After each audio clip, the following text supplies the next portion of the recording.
بسم الله وكفى سلام الله عليكم دعوة يا الميرو الباء جوكتان كسر دوادة برنامج جارة ورباهين تكونفورت قلبات الصومالي سي لايف إذا كجسوا قدبين يسقارض يوروب حرمت هذا سي سويسرلاند زوري برنامج كحكومة مرتئة عبد الناصر ميو ميرئو قدوميها تشالية تكونفورت قلبات وطن كسويسرلاند iyo doctor ka culus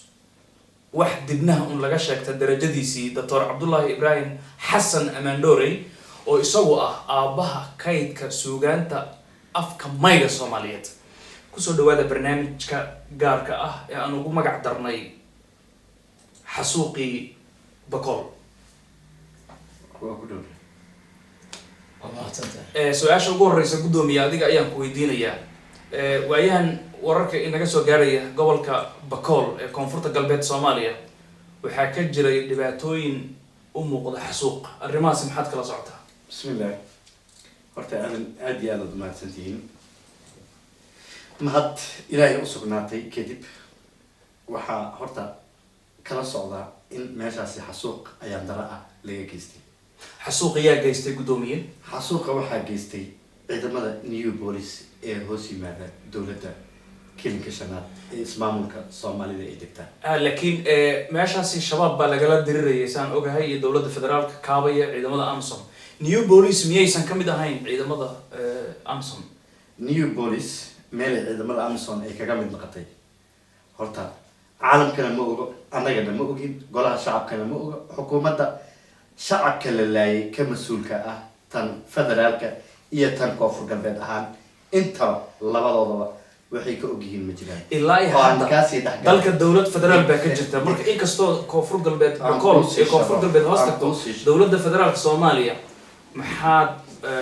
warbixinood u gudbiseen ama aad ka haysaan qosayga barnaamij xasuuqaas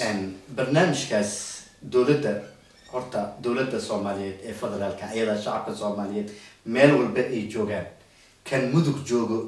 iyo kan balanbala joogo iyo kan Bakool jooga ayada ayaa ka mas'uula dawladda okay hadaysan dawladdu ay ka mas'uul tahay shacabkeedii la xasuuqayo ilaa iyo hadeerna aysan ka hadlin oo ay ka hadlayaan kaliya 6 qofood haweenka ahaayo lagu dilay marka AMSOM ay kula xisaabtamayaan AMSOM hala xisaabtamaan AMSOM decreed madaxweyne iyo waxay ku yimaadeen cod si shacabka Soomaaliyeed u jeedsadeen iyo waxay ku yimaadeen golaha shacabka oo ansixiyay imaatinkooda tan new police marka uu soo noqdo new police decreed madaxweynena kuma imaan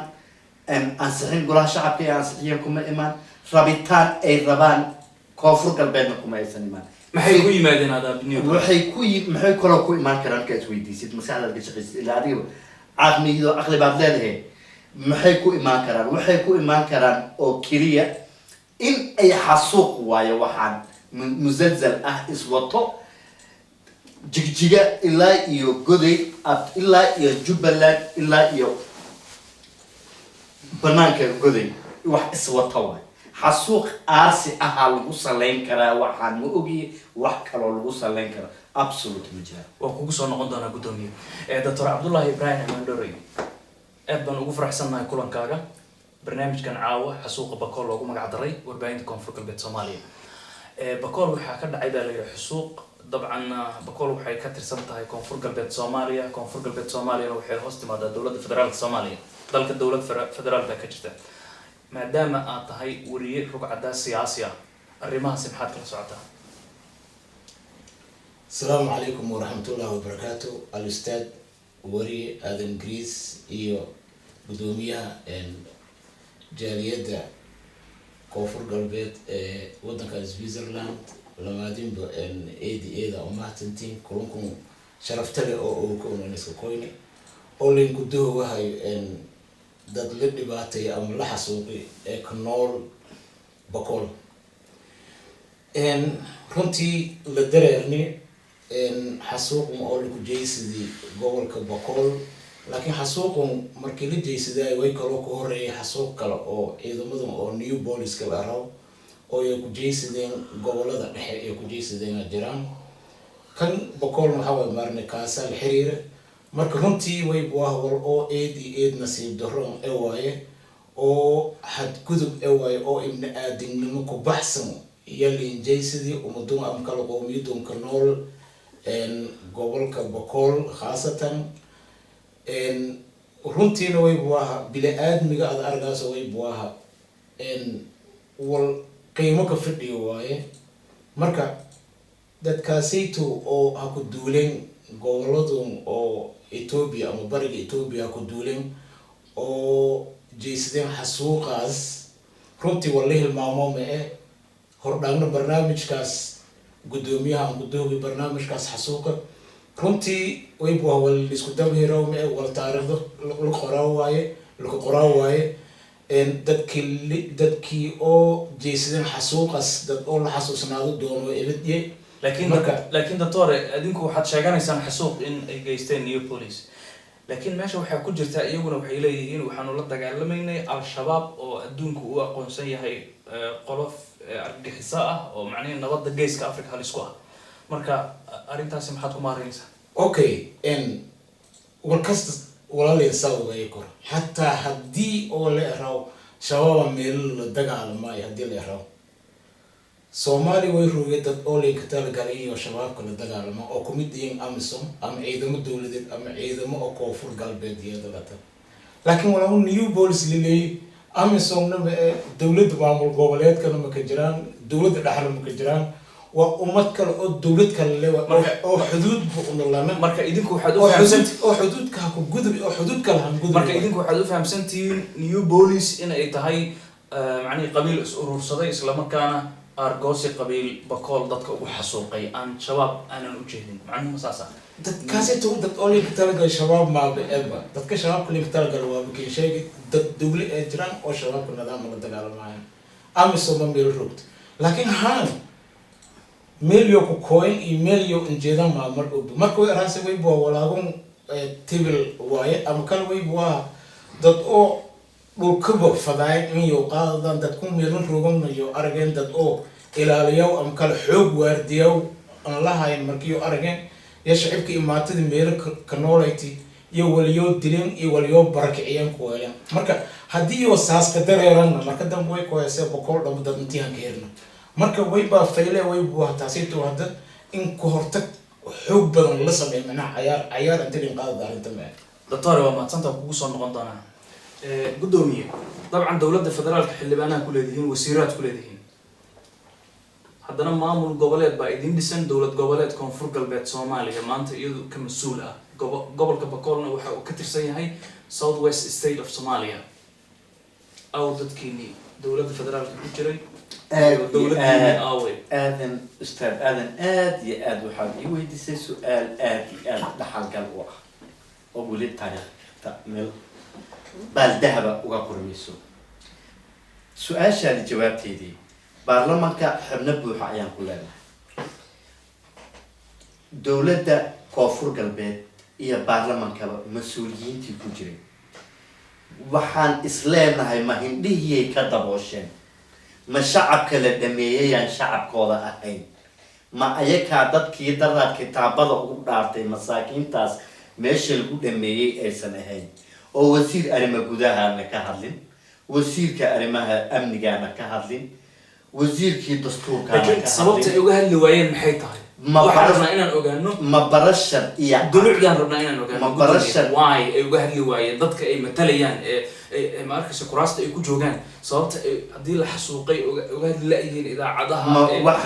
waxaan mar badan anaga aan isweydiinay ma barashar ayaka la saaraya jiro misadadnimo xumaa jiro maxaad ku qiyaasaysan idinku alla ilaahay waxaan dhihi karnaa anaga barashar la saaray ma uu jiray dadnimo xumo iyo nimanka meesha la fadhiisiyay ee mas'uuliyiinta oo matalaya gobolada koonfur galbeed Soomaaliya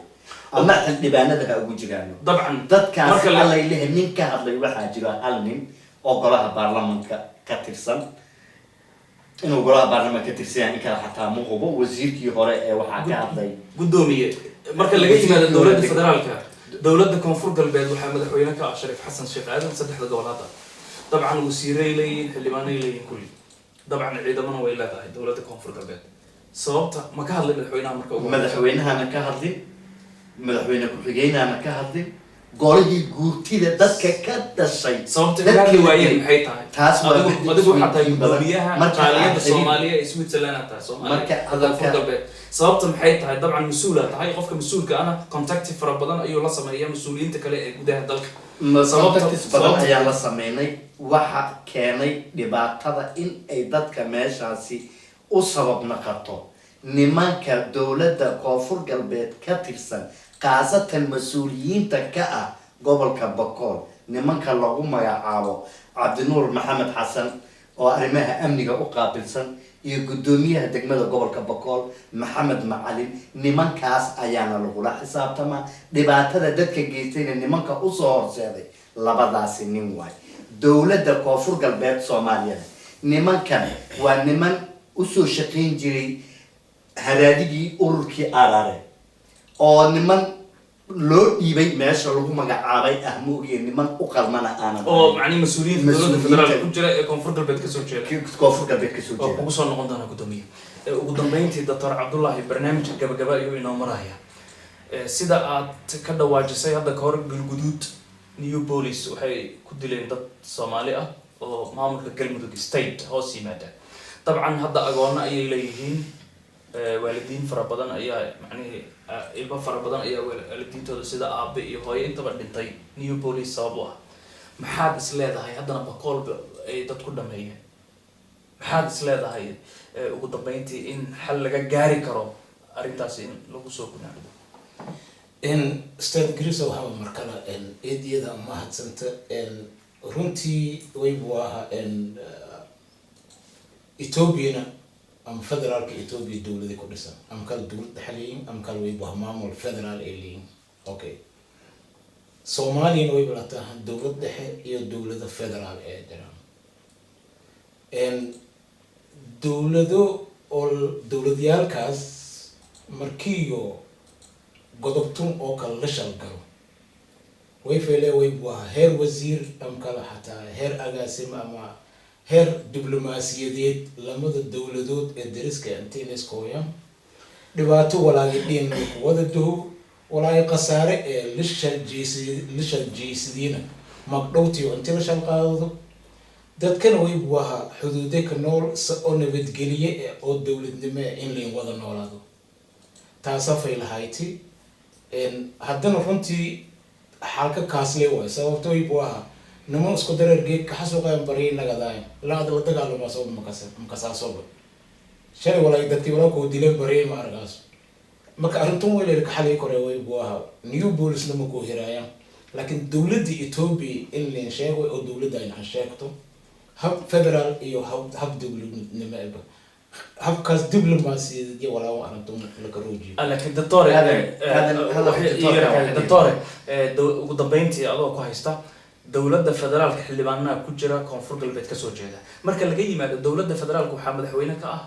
mudane Xasan Sheekh Maxamuud waqtiga xaadirka kan isagana mas'uul buu ka yahay raas caseer ilaa raas kambuun shacabka ku nool isaga ayaa madaxweynihii Soomaaliyeed u ah dabcan isaga nafsadiisa ma ka hadlay maadaama dadka Bakool ku nool ay yihiin dad kamid ah dadkiisi wallahi horta lanka madaxweynaha aad la taway buu lama aan ku sokay horta meela arrimaha barkay way jiraan wasiir jiraan wasiir kastan wala qaabilsan wasiirka caafimaadka oo kala duwan ugu muqaabilsan laakiin la dhaawacay inuu saqaado daawo injiyo ya qaabilsan arintun way qaabilsan way bahlan qof la qaabilsan markan kore bay wasiirka amniga ee Soomaaliya ama wasiirka arrimaha gudaha ee Soomaaliya iyo wasiirka amniga ee Soomaaliya qaabilsan wala mu iyo qoorsa qoran marka haddii walaal oo kala dhiyaan marka oo naftaga way qorbi joogtayno in uu qorno wasiirka arrimaha gudaha iyo wasiirka amniga oo sheegno waxa way dhibaatadu walaal lijaysi marka arrinta meesha ku bilaaw karo laakiin way buu Xasan Sheekh waxa way madaxweyne oo guud waaye caafimaadkii nabadgeliyadii warkastii mas'uulku ay usoo marka arrintu saqaas ee min qosayto arrintu saqaas ee weyn qosayto buu maamul goboleedka iyo amnisho iyo guud ahaan wasaaradda arrimaha gudaha iyo amnisho qaabilsan marka marka un way jeelna wayba wasaaradda arrimaha gudaha iyo wasaaradda amniga ee qaranka Soomaaliya in arrintani wada qodobaan taas halka ku ay korto ugu dambeyntii hal daqiiqo ayaa inoo dhiman maxaad is leedahay in arrintan lagu soo gabagabayn karo si mar dambe dad aan loogu xasuuqin bakool loona soo afjaro horta aadan xasuuqan meeshaas ka dhacay wax horta saan ku joogsanay marnaba maahan aniga kaman fikri ahaantaydi arrintan waxay daba joogtaa arrin dagaal ka soo bilowday taariikhihii 1935 until now ay arrintan socotaa dowladdan xasan sheekh maxamuud iska dhaafay dowladihii ka horreeyay ee dalka soo maray ayaa arrintan faragelin kusoo sameeyay xataa maxamed siyaad baraf arrintan markii ugu dambeysay dowladihii dhexe arrintan ka hadlay wax taariikhiyan ah soo jireen ah waaye marba shaar ayaa la isku gashtaa waxaana wax maanta saan kusoo dhammaanay ama ku dhammaan doono ma ahan arrintan dadkan la dilay arrintan dadkan la dilay kuma saabsano dadka in la xasuuqo keliya dadkan in la xasuuqo la barakiciyo oo deegaankoodii hadhow la dego barakicin deegaameed ayay ku salaysan tahay arrintan kuma salaysno arrintanna madaxweynaha kelinka iyo madaxweynahan Puntland intaba way iswada ogyihiin wax musalsal socda waa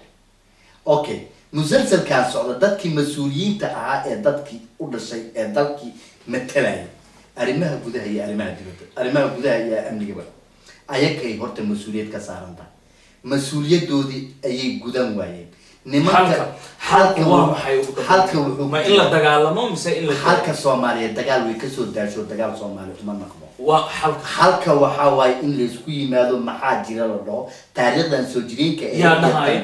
dowladda mise shacabka dowladda shacabka ma dhihi karto shacabka way isdagaashan yihiin dowladaha dhigi karo dowladihii ma ka hadleen way madaxweynihii koonfur galbeed dadkan ka mas-uulka ahaa wuxuu ku